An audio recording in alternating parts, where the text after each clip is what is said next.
जब ईरान की ये मिसाइल फायर की जाती है तो तस्वीरें ऐसी होती हैं।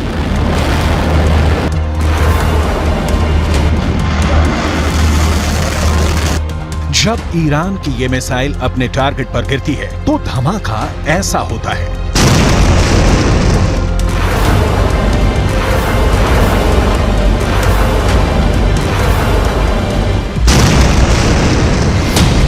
अब यही मिसाइल रूस पहुंचने वाली है और समझ लीजिए कि इस मिसाइल को लेकर बात पक्की हो गई है। ये है ईरान की फतेह 110 मिसाइल। अमेरिका इसकी दहशत जानता है, इजराइल इसका खौफ समझता है और अब इसी मिसाइल के जरिए पुतिन यूक्रेन को डराना चाहते हैं।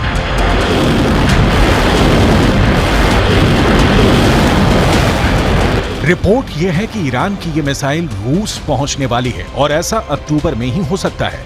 फतेह 110 को टेस्ट हुए पूरी दुनिया ने बहुत देखा है। अब इसकी असली हमले वाली लॉन्चिंग भी दुनिया जल्दी देखेगी। ऐसा क्यों होगा, इसके बारे में वॉशिंगटन में मौजूद institute of study of war ने बहुत साफ साफ बात बता दी है।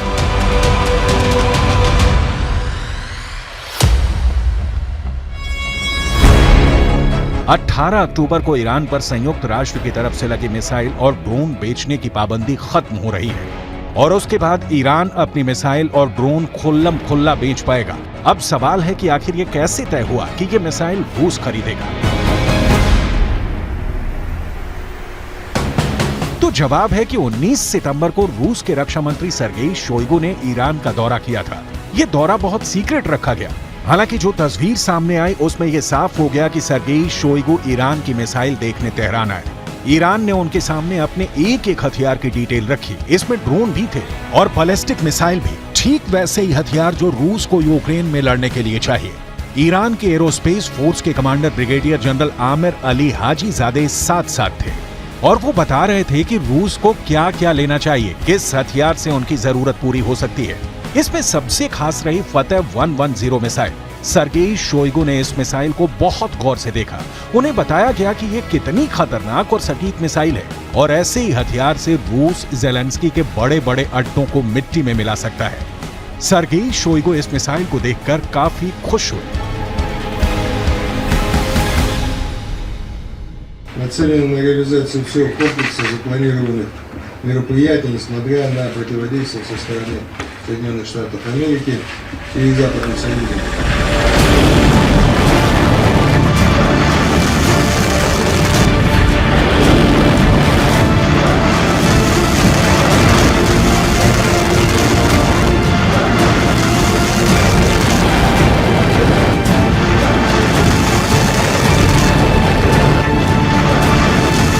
अब इससे ये बात साफ हो रही है कि 18 तारीख को जब ईरान की मिसाइल सेल पर पाबंदी हटेगी तो इसका सबसे बड़ा फायदा रूस को ही होगा और सबसे बड़ा नुकसान सिर्फ यूक्रेन को नहीं होगा, ये बात भी तय है।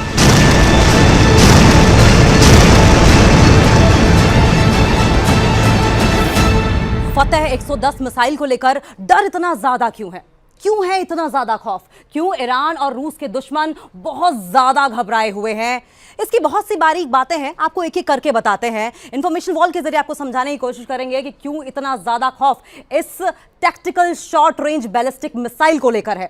ईरान की यह मिसाइल 300 किलोमीटर की रेंज तक हमला कर सकती है। इसकी रेंज 300 किलोमीटर है और 300 किलोमीटर की रेंज में जो भी इसके दायरे में आए उसे नेस्त नाबूद कर देगी, उसे तबाह कर देती है। यानी कि शॉर्ट रेंज मिसाइल जरूर है ये, शॉर्ट रेंज मिसाइल होने के नाते कम दूरी के टारगेट पर बहुत बड़ी तबाही मचा सकती है। 3500 किलो भारी इस मिसाइल में 500 किलोग्राम का वॉरहेड है। ये 3500 किलो की जो मिसाइल आप देख रहे हैं फतेह 110, 500 किलो का वॉरहेड ले जाने में सक्षम है ये। यानी कि जहां ये मिसाइल गिरती है वहां 500 किलो वाले बम का धमाका होता है जो सिर्फ और सिर्फ अपने साथ तबाही लेकर आता है। ये अपने टारगेट के 3 मीटर के दायरे में गिरती है और एक बैलिस्टिक मिसाइल का इतना ज्यादा सटीक होना, यकीन मानिए, बहुत बड़ी बात है। ये मिसाइल मिडिल ईस्ट में अमेरिका के खतरे को देखते हुए बनाई गई थी और यही बात है जो पुतिन को बहुत ज्यादा इस फतेह 110 मिसाइल के बारे में पसंद आ गई है। यह मिसाइल इस वक्त हमास के पास है। हमास वो इस्लामी चरपंथी ऑर्गेनाइजेशन है जो कि इस वक्त पैलेस्टाइन में एक्टिव है और इजरायली सेना को खदेड़ने में सक्षम है।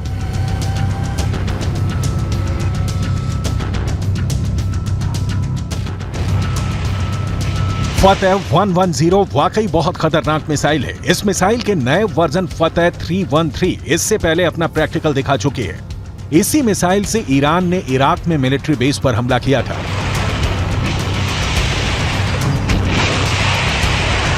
ये वही मिसाइल है जिससे ईरान ने जनरल कासिम सुलेमानी की हत्या का बदला लिया था।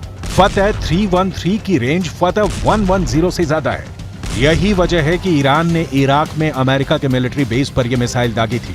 इस मिसाइल के धमाकों ने 100 से ज्यादा अमेरिकी फौजियों को जहनी रूप से बड़ी चोट पहुंचाई थी, जिसे ट्रॉमेटिक ब्रेन इंजरी भी कहते हैं। हमले के बारे में तफसील से जानने के लिए पहले देखिए यह मिसाइल क्यों खबरों में है।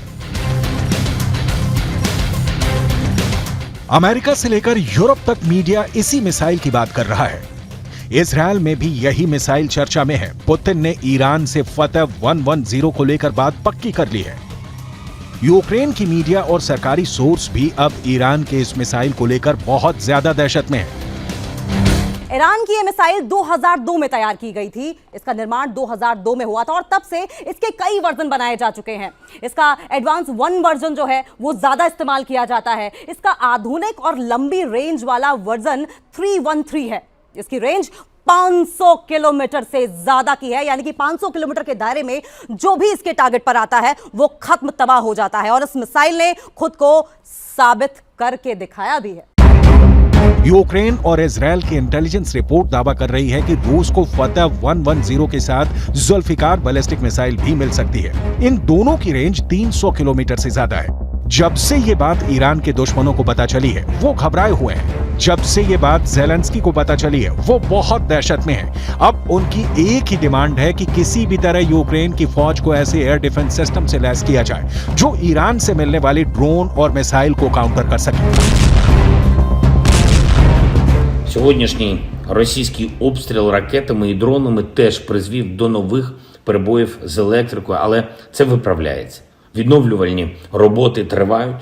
Така форма терору не дасть Росії нічого навіть зараз, коли ми ще не маємо достатньої кількості систем ППО.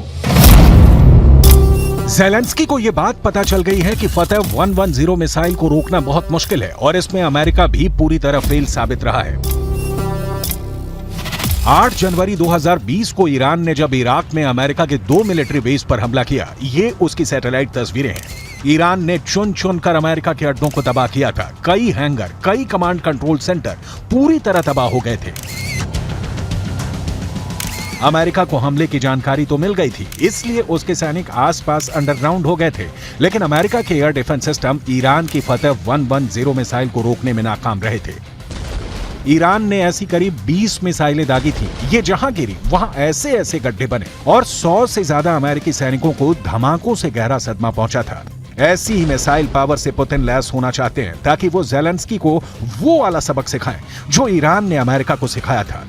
ये ना सिर्फ ज़ेलेंस्की के लिए खतरा है बल्कि पश्चिम एशिया में ईरान और रूस का एक नया तालमेल तैयार कर रहे हैं, जिसका नुकसान इजरायल और अमेरिका दोनों को होगा। Высокая динамика встреч подтверждает общий настрой на дальнейшее укрепление стратегического партнерства в оборонной сфере и военном сотрудничестве. Зона давления на Россию и Иран показывает свою бесперспективность. अब ईरान के तेवर समझने हैं तो आप 2 तस्वीरों को बहुत गौर से देखिएगा। ईरान ने पहले 19 सितंबर को रूस के रक्षा मंत्री सर्गेई शोइगु को फतेह 110 मिसाइल दिखाई और फिर 22 सितंबर को यही मिसाइल अपने बहुत ही खास परेड में दुनिया को भी दिखाई। ये काले रंग वाली मिसाइल फतेह 110 को दिखाने का मकसद है कि ईरान और रूस के दुश्मन काबू में रहें। सवाल है कि रूस और ईरान साथ आए तो ज़ेलेंस्की क्या करेंगे? एयर डिफेंस तो ठीक है, लेकिन टक्कर तो बराबर की होनी चाहिए। इसलिए ज़ेलेंस्की के ऑपरेशन को भी बहुत गौर से समझिएगा। ज़ेलेंस्की को अब एटैकम्स मिसाइल मिलने जा रही है जो हाइमर जैसे लॉन्चर से दागी जाती है। इसकी रेंज 300 किलोमीटर होती है। अमेरिका से लेकर यूक्रेन तक तमाम मीडिया और देश की सरकारें अब इसी मिसाइल की बात कर रही हैं।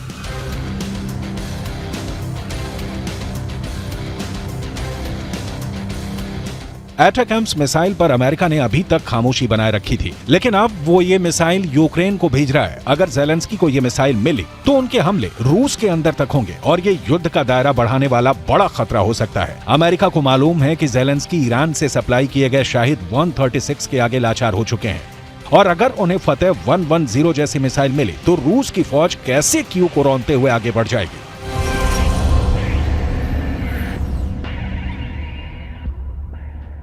The most recent escalation, the United States strongly condemns Russia's missile strikes today, which continue to demonstrate Putin's brutality.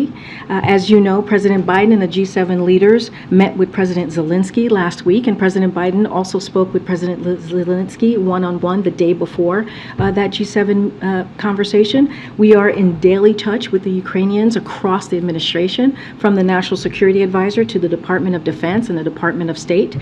On Friday, we announced an additional $725 million in security package for Ukraine to provide critical needs for it to defend itself, continue to defend itself, and bravely.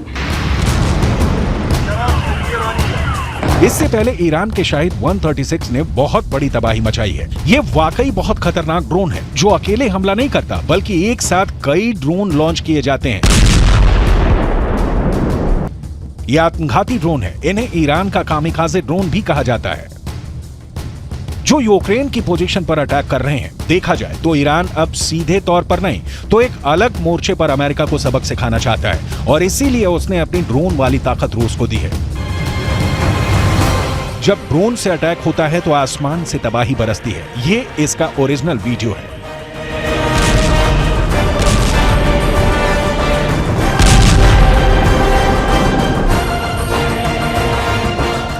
Drone जब ऐसे गिरता है तो बचने का कोई तरीका नहीं रहता।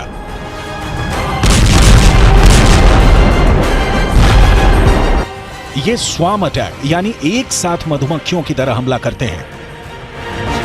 ये जहां टारगेट करते हैं वहीं हमला करते हैं। ऐसे ही हथियारों की सबसे बड़ी प्रयोगशाला बन चुका है यूक्रेन।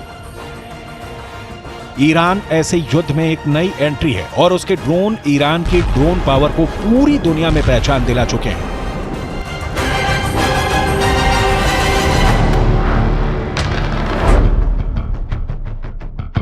अब बारी फतेह 110 मिसाइल की है, जो पुतिन को गजब की पावर देगी। ईरान के हथियार मिलने से पुतिन को जबरदस्त फायदा हुआ है, जबकि ज़ेलेंस्की को अब बड़े नुकसान का खतरा समझ में आ गया है, क्योंकि अब ड्रोन के साथ रूस के पास ईरान की मिसाइल भी आने वाली है।